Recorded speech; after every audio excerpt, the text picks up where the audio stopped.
এই যে আমাদের জন্য সব তাঁবু, টেন্ট,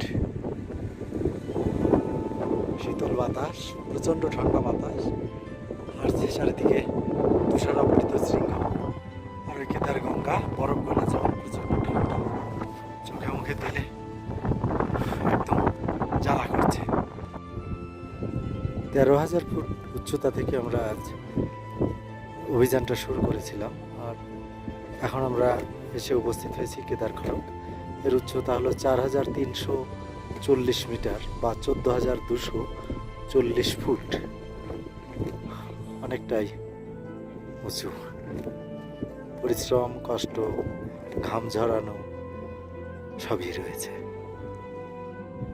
সকাল 6:28 ভোজ খড়গ থেকে আমরা কেদার খড়গের উদ্দেশ্যে যাত্রা শুরু করেছিলাম।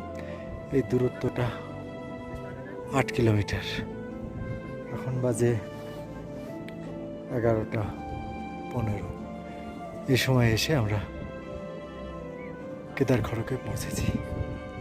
এখন এখানে আমাদের তাঁবুতে আমাদের থাকতে হবে আজকে। কালকে আমরা কেদারতালের দিকে রওনা দেব। এখন একটু ফ্রেশ হয়ে নিই। এই যে তুষার আবৃত শৃঙ্গ, এটা আমার তাঁবু। এই তাঁবুতেই আমি থাকবো। টাটা, আবার পরে কথা হবে।